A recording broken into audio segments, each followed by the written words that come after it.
Olá, boa tarde. Estamos em mais uma TV Platão, nosso encontro semanal. Todas as quartas-feiras nós estamos aqui nessa live do Facebook para um bate-papo, para uma conversa leve, descontraída, mas também cheia de conteúdo, que esse é o objetivo do projeto TV Platão, levar conteúdo, levar reflexão, informação para quem está nos assistindo, e você que está aí, se quiser, já compartilhe esse vídeo, já estamos ao vivo.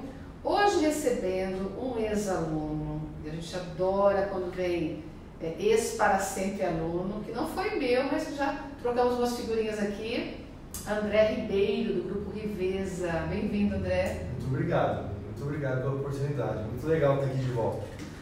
Bem-vindo ao Platão, e na verdade a gente já vai começar contando aqui que o André não estudou exatamente nesse lugar em que estamos, que é o endereço atual do Platão, mas um outro endereço em que estudei também, nos anos 90 e alguma coisa, né, André? É verdade. O André tem muitas histórias para contar, nós o trouxemos aqui como um exemplo não só de empresário, de homem de negócios, mas também de, como pai de família, como, histórias para contar do tempo de Platão. E também um esportista, já fez muitas coisas e vai compartilhar conosco essas experiências. E se você também tiver alguma coisa para compartilhar sua, que tem a ver com o que a gente vai falando, né, André? Ou perguntar para ele, enfim, estamos aqui para bater papo. André, o que você lembra? Foi só o ensino médio, né? Foi o ensino médio. Primeiro, segundo e terceiro bons colegial. Tempos da adolescência. Eu trago muitas lembranças. Puxa, os professores, todos eles, e eu guardo excelentes lembranças, sabe? Eu não sei como é hoje, mas a gente tinha uma amizade muito grande com os professores. Na verdade, na época, os professores eram um pouco mais velhos que nós, então a gente convivia muito junto. É porque hoje, por exemplo, os professores, muitos estão aqui conosco ainda e, de fato, estão numa faixa etária que a gente imagina que tinham seus 20 e poucos anos, talvez, né? Pois é. Esses dias eu encontrei com um dos professores e, sei lá, eu tinha 15 anos de idade e ele tinha 20. Isso. A gente jogava bola, fazia churrasco, se divertia junto. E o André me contou uma coisa que eu não sabia, de um festival, que era outro nome, o nosso Platão em Concerto, que atualmente é um Platão em Concerto, que era um outro nome, mas que você foi tocar também, foi isso? Cantar, não sei? Isso aí foi muito legal também na minha história. Isso aí me fez... eu era um cara muito tímido, isso aí me fez me abrir, sabe, para esse tipo de coisa, público. Foi muito importante para mim. Daí, dessas experiências, primeiro no primeiro ano, depois no segundo repetir, no terceiro ano repetir a experiência.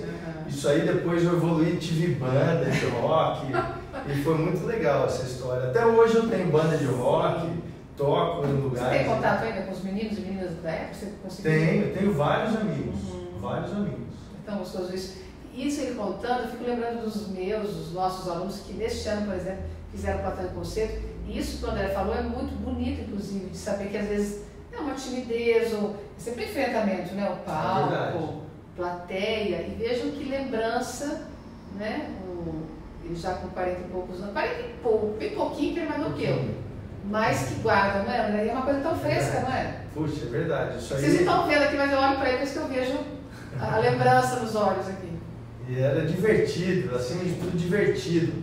E hoje, vários dessas pessoas conviveram comigo, tiveram essa mesma experiência, ainda são meus amigos, meus vizinhos, meus parceiros de banda ainda, parceiros de esporte, os filhos são amigos.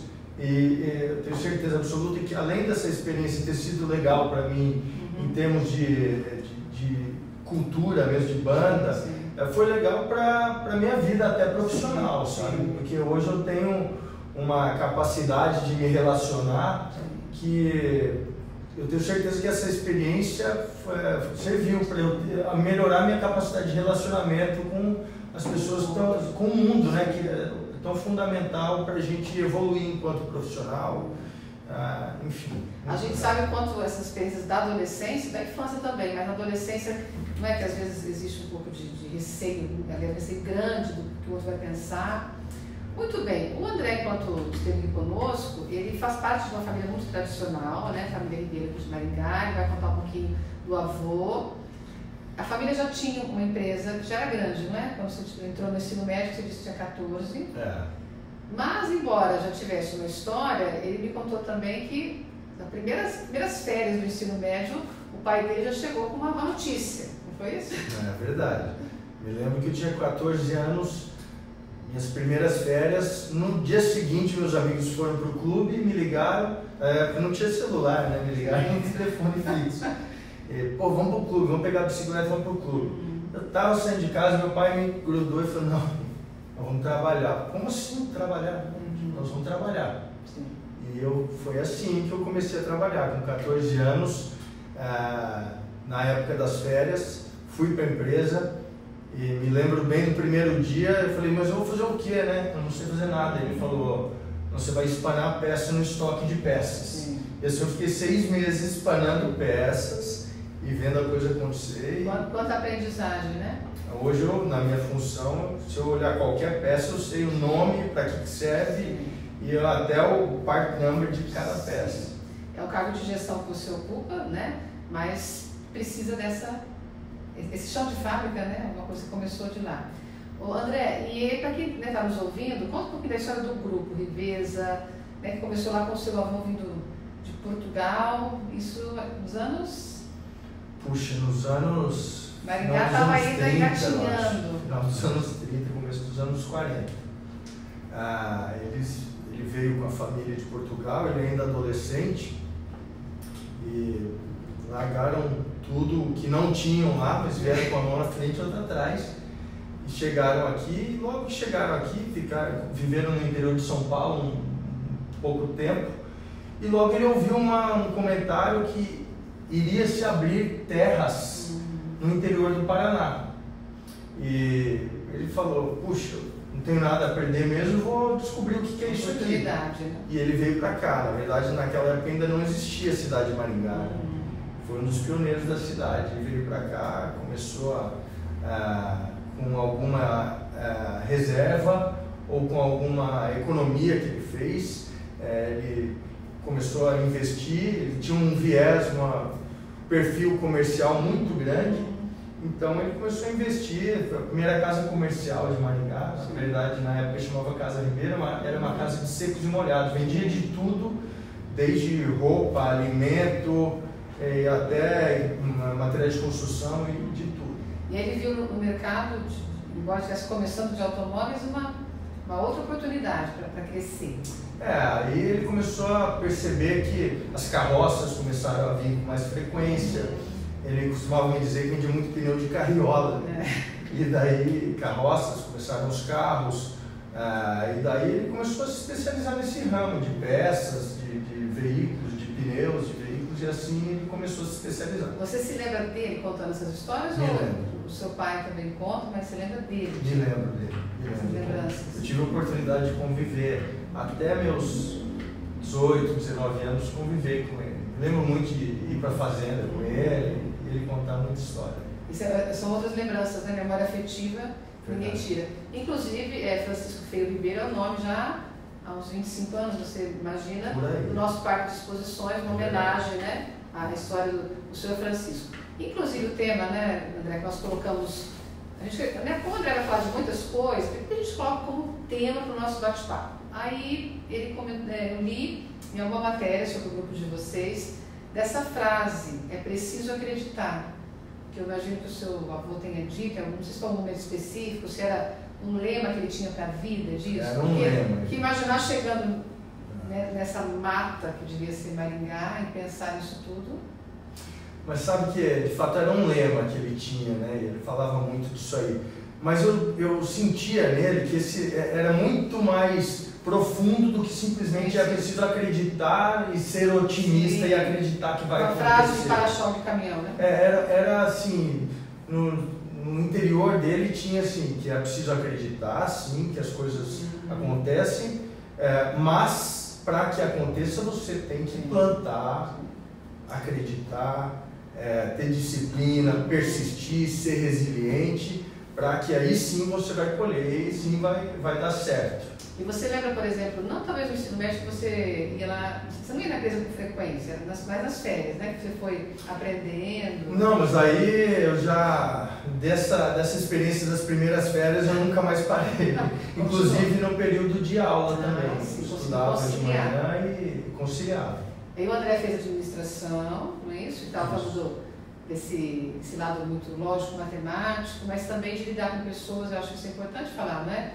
Não é porque alguém vai fazer administração que vai lidar só com números, porque as empresas têm pessoas, né?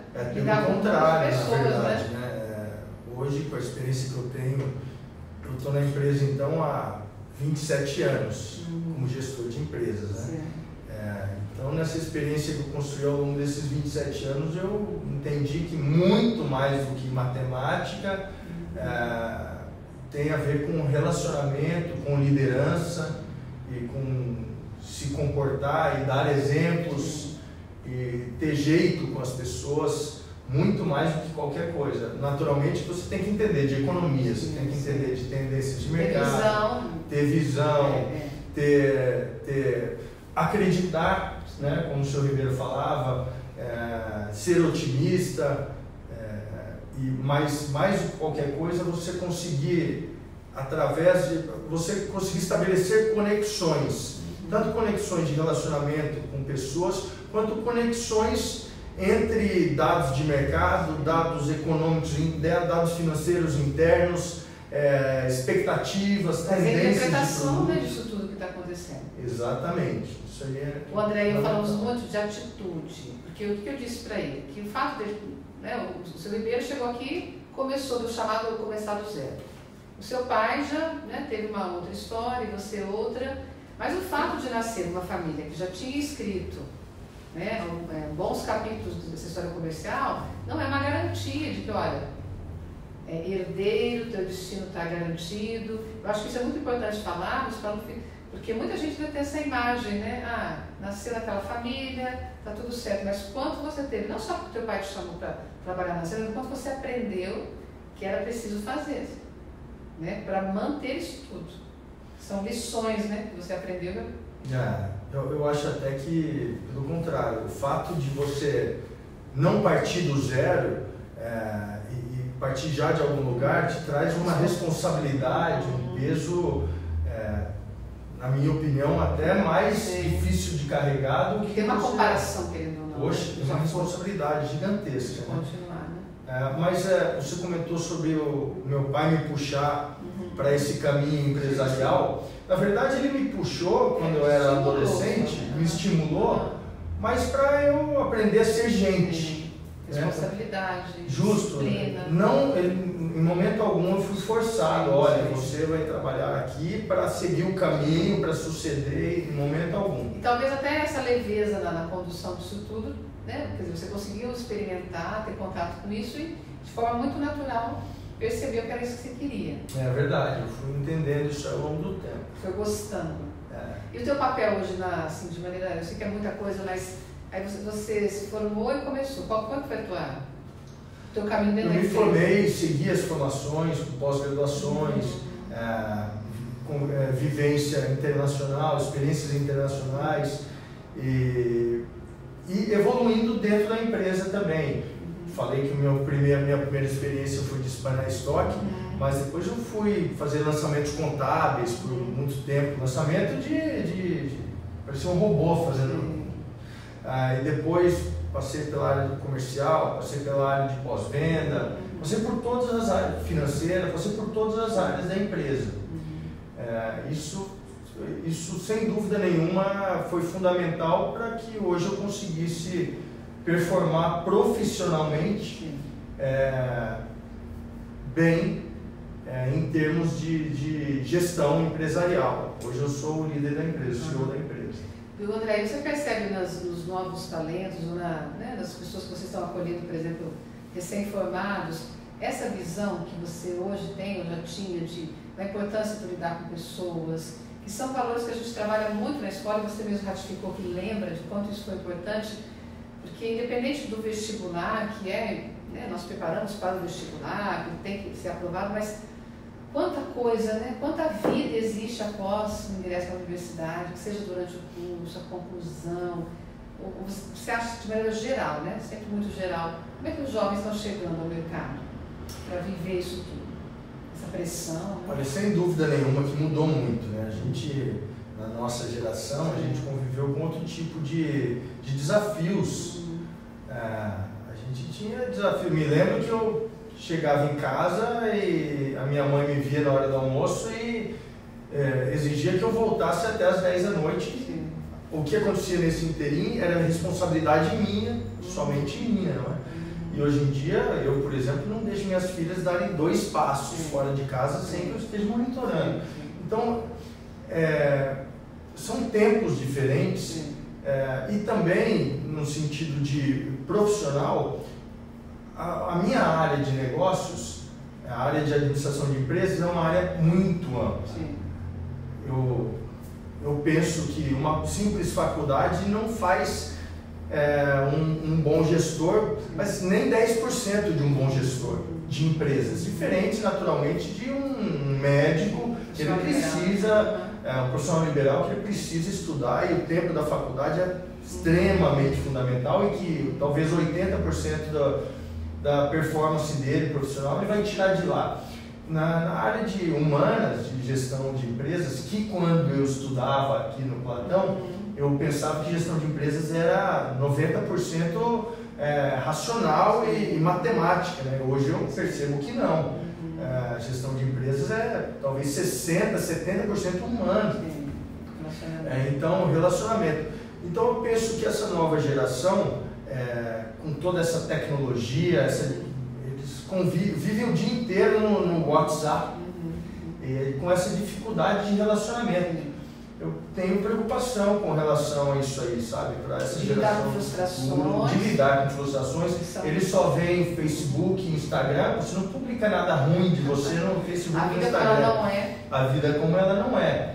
Então eu me preocupo. Eu penso que em algum momento essa coisa vai ter que se reequilibrar. É muito mais exigente, né, educar, hoje a gente sabe.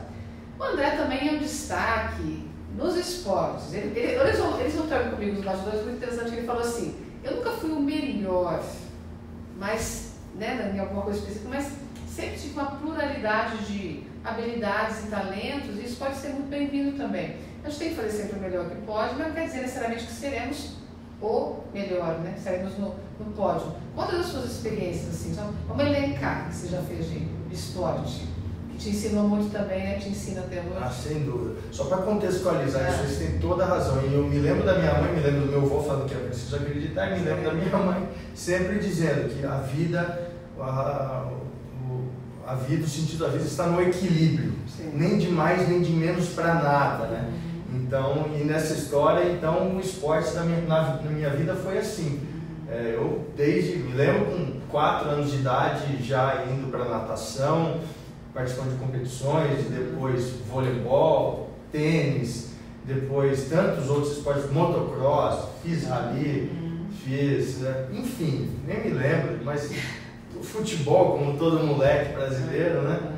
Mas eu sempre procurei e sempre amei o esporte, a atividade física. Nunca fui campeão mundial de nada, mas eu sempre consegui permear bem em todos os esportes. E eu acho que essa pluralidade, assim como no que a gente estava falando do profissional, você não precisa ser o melhor em matemática ou em economia para ser um bom gestor de empresas, mas você precisa conseguir saber muito de tudo para conseguir fazer as conexões, os relacionamentos entre as coisas. Então eu tenho certeza absoluta que minha experiência, por exemplo, em rally, me ajudou hoje a praticar melhor outros esportes, a pensar melhor em outros esportes, assim como me ajuda até hoje no âmbito profissional, inclusive no âmbito familiar, de criação das minhas filhas, enquanto esposo. Qual rally que você participou? Qual que você? Eu fiz vários ralis. O mais legal foi o Rally dos Sertões. E o Rally dos Sertões é o maior rally da América Latina, o segundo maior rally do mundo. Faz tempo? Foi no começo da década de 2000. Eu fiz esses anos de rally. E, puxa, é uma experiência sensacional, porque superação, uma resiliência gigantesca. Você cruza o Brasil. Na época, hoje é um pouquinho menos, mas na época eram 10 dias de prova, que você acordava muitos dias às 4 da manhã E é um esporte muitíssimo perigoso, numa tensão gigantesca. Me lembro que eu não conseguia tomar café. Se eu tomasse, eu botava tudo para fora de tanta tensão. Porque a cada dia a gente via amigos e colegas do esporte se acidentando, se quebrando. Eu me quebrei várias vezes, até vindo a óbito, inclusive. Então era muito tenso, sabe? Você acordava às 4 da manhã e ia chegar, às vezes, à noite, quando dava algum problema no seu equipamento ou se perdia. Então essa experiência de resiliência, de disciplina, e mais do que qualquer coisa. Não importava se você tivesse a melhor moto, o melhor equipamento, e o seu colega tivesse um equipamento pior, mas ele fosse mais disciplinado, tivesse se preparado melhor, você ia ficar para trás, não tinha jeito.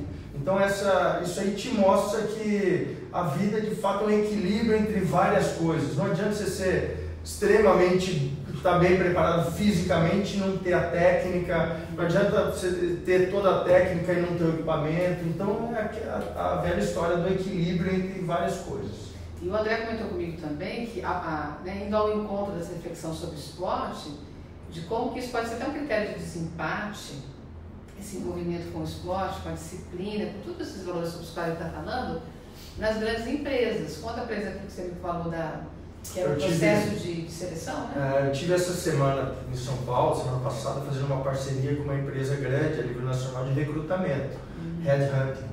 E dentro do escopo das premissas de contratação deles, dos fatores de desempate, logicamente tem os fatores básicos, vai fazendo o funil, né? Mas quando chega lá no final, um dos equipamentos que faz separa mesmo, a pessoa lá, o diretor das empresas me falou, a gente pergunta se o cara já fez alguma maratona ou coisas desse tipo. Porque o cara ter feito uma maratona, 42 km correndo, ou alguma coisa do gênero, tipo um rally de tantos 1000 km, 10 dias seguidos. Você já está na frente do outro. Pois é, o cara, para ter conseguido superar isso aí, é um cara disciplinado, esforçado, que acredita, e é otimista, que ele entende, que ele sabe fazer conexões entre várias coisas, ele é resiliente.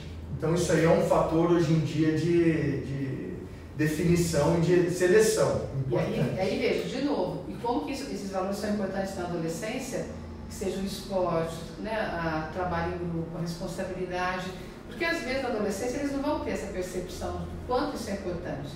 Não sei se necessariamente, não me recordo exatamente da minha ou da sua, mas se tudo isso que está falando agora, por mais que tenha boas lembranças do Platão, se lá com 14 ou 15 nós tínhamos essa noção, né, o quanto vai ser importante, né, ficar nas minhas férias ajudando também a família, ou qualquer outra atitude, mas hoje fazendo essa leitura, né? Profissionalmente, nas relações familiares, quanto nos engrandece. Puxa, de fato a gente não tem essa noção lá atrás. Mas nós, como adultos que educamos e amamos, vamos insistir com a meninada, concorda? A gente insiste,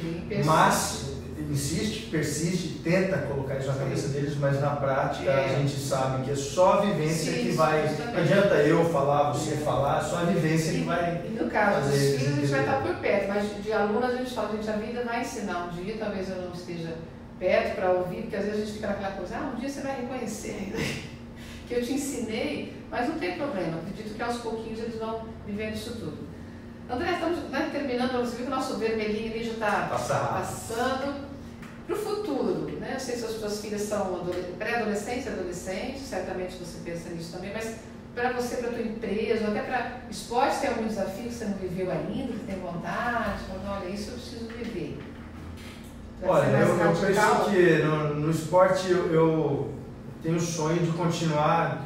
Eu acordo todos os dias 6h10 da manhã e vou para o esporte, das 6h30 até as 8 da manhã, e eu quero continuar assim. Esse é o meu desafio, continuar até idoso.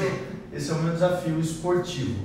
Tenho certeza que isso aí vai ser legal para mim. Para a empresa, você se imagina nessa... Eu tenho meu planejamento de evolução, de sucessão, que a gente tem que, quando se fala em empresa, tem que planejar, né? E quando fala na vida também tem que planejar, na vida pessoal também tem que planejar antes. Então eu tenho meu planejamento de sucessão, tenho meus desafios. sempre buscando melhorar, inovar. Eu abri recentemente uma nova empresa inovadora, praticamente uma startup de tecnologia, então sempre tentando desenvolver coisas novas que não existem ainda. Então isso renova a nossa vibração de persistir. É interessante você falar isso, porque existe o passado do qual você se orgulha, acho que todos nós, né, maringaense, porque é um nome reconhecido nacionalmente, imagino no mercado também fora do país. Quer dizer, é um passado que te acompanha, que é a tradição, mas é esse presente que agora você administra, e isso, né, pensar no futuro, porque a gente tem que estar sempre assim, né? Não ficar preso ao passado, mas tem que olhar para ele, mas também tem que olhar para o futuro. Que bom ouvir suas histórias. Só mais uma coisa, o passado, ontem até eu fui numa palestra muito interessante, que o passado não garante o futuro, aliás, mais do que não garantir o futuro, a cultura organizacional ela demora para ser formada. Isso aí foi uma frase do Elon Musk, da Tesla. A cultura organizacional demora muito para ser formada. E assim como ela demora muito para ser formada, ela demora muito para ser dispersa ou mudada. E hoje em dia, mais do que nunca, as coisas estão acontecendo muito rápido e tem que se mudar rápido. Ao mesmo tempo que a cultura organizacional é fundamental você estabelecer ela, é fundamental você estar disposto a estar mudando, revisando, questionando a cultura, a forma com que você faz as coisas, para sempre estar preparado. Por mais que os resultados sejam bons, não quer dizer que aquela atitude vai ser certeira sempre, né? De fato, essas mudanças rápidas mexem conosco. É verdade. Mas é preciso estar preparado. E a propósito disso tudo, vocês, né, que acompanham a Teleplatão já sabem que nós gostamos de terminar com uma frase. Dessa vez eu não consegui a autoria dessas frases que a gente encontra em algumas imagens de motivação da internet, mas eu acho que casa bem com tudo que o André trouxe para nós, a experiência dele, que o medo de falhar nunca supere a vontade de vencer. E ler-se vencer não só como sucesso financeiro, que é bem-vindo sim, porque eu estava até comentando aqui nos bastidores, eu não sei se é uma visão do Brasil, dá a impressão que a pessoa que ascende ou que nasce numa família que já tem uma história, parece que é um pecado, um problema, um erro, olha, tem dinheiro, gente, né? Gente, uma história de sucesso, de garra, tem que ter orgulho mesmo. Mas que vencer quer dizer justamente isso, né? Essa renovação diária, que seja o acordar para o esporte, que seja deixar as férias para ir trabalhar com os pais. São tantas... Quer falar mais alguma coisa de mensagem para quem está acompanhando a gente?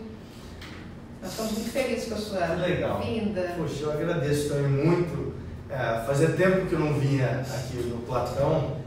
Como eu falei no início, eu tenho sensacionais lembranças do professor Toninho, aliás, não é professor, meu amigo Toninho, né? Sim. E de todo o time de professores, muitos deles ainda estão aqui. Sim, a velha guarda está na nativa. Perini, Zumas, pois é. Berg irritante, que parece a mesma. E a outra também está com a mesma cara, eu queria encontrar de volta esse pessoal. Falei para o Toninho esses dias para ele organizar um evento. É verdade. Aliás, o professor Toninho, já falei isso para o André nos bastidores, mas ratifico aqui em público, quando o professor Toninho disse, olha, eu me lembro com tanta clareza da educação dele, da humildade, e não é, isso fica marcado, como é bom, né, passar pela vida das pessoas e deixar essas marcas positivas, e tenho certeza que você está deixando, né, nas suas filhas e ao longo da tua história profissional. Obrigada novamente. Platão é sua casa, fique sempre à vontade. Muito obrigado. Obrigada pela generosidade, porque a gente sempre tem que contar com essa boa vontade das pessoas que vêm conversar conosco. Semana que vem mais aluna também. Eu acho que ela é um pouquinho mais jovem, não sei, a Glaucia. Vocês não estudaram juntos? Glaucia, minha amiga Glaucia. Isso. Minha vizinha, minha amiga. E é também ex-aluna, ela também vai contar umas histórias. A Glaucia também, que é uma empresária de sucesso aqui de Maringá, a Suplar. E vai falar de arrumação de mesas, André, mas não como apenas regras de etiqueta, não é isso. Mas como que arrumar a mesa e cuidar de detalhes tem a ver com afeto. Sem dúvida. Tem a ver com cuidado com o outro. Ela sabe muito bem fazer isso aí. receber bem, demonstrar afeto por meio desses detalhes, mas não detalhes como algo insignificante, como pequenas coisas, mas de grande significado. Então voltamos na semana que vem com a Glaucia, que vai conversar conosco sobre isso. Vocês estão nos assistindo, compartilhe esse vídeo, passe adiante esse bom conteúdo, essa história do André e da família dele, do Grupo Riveza, inspiradora, e que possamos sempre receber inspiração e passar também, né, André? Acho que não é pretensão da nossa parte, né? Desejar que sejamos inspiradores, que o mundo precisa disso. Obrigada mais uma vez, a gente se encontra na próxima quarta. Até lá.